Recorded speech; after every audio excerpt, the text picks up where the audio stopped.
ত্রয়োদশ জাতীয় সংসদ নির্বাচনে উৎসবমুখর পরিবেশে নিজেদের ভোটাধিকার প্রয়োগ করেছেন শোবিজ অঙ্গনের এক ঝাঁক তারকা। 12 ফেব্রুয়ারি সকাল থেকেই রাজধানী সহ দেশের বিভিন্ন ভোট কেন্দ্রে অভিনয় শিল্পী, নির্মাতা ও সঙ্গীত শিল্পীদের সরব উপস্থিতি লক্ষ্য করা গেছে। ভোট দেওয়ার পর সামাজিক যোগাযোগ মাধ্যমের ছবি শেয়ার করে তারা তুলে ধরেছেন নাগরিক দায়িত্ব পালনের আনন্দ।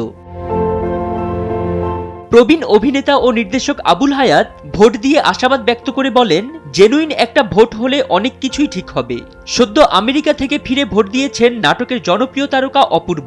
অভিনেত্রী সাফা কবির ও মাসুমা রহমান নাবিলা পরিবার সহ ভোট দিয়ে একটি সুন্দর ও সমৃদ্ধ বাংলাদেশের প্রত্যাশা জানিয়েছেন। অন্যদিকে নেদারল্যান্ডসের রটারডাম উৎসব থেকে ফিরেই চট্টগ্রামে পছন্দের প্রার্থীকে ভোট দিয়েছেন শক্তিমান অভিনেতা নাসির উদ্দিন খান। ঢাকার বাইরে গিয়েও ভোট দিয়েছেন অনেকে। ইমতিয়াজ বর্ষণ ফটিকছড়িতে এবং মনোজ প্রামাণিক নিজ এলাকা রাধানগরে ভোট দিয়ে ভক্তদের উৎসাহিত করেছেন। উচ্ছ্বাস প্রকাশ করেছেন শ্যামল মাওলা ও কেয়া পায়েলের মতো তরুণ তারকারাও। তবে কাজের চাপে দেশের বাইরে থাকায় তাসনিয়া ফারিন ও শাকিব খানের মতো কয়েকজন তারকা এবার ভোট দিতে পারেননি।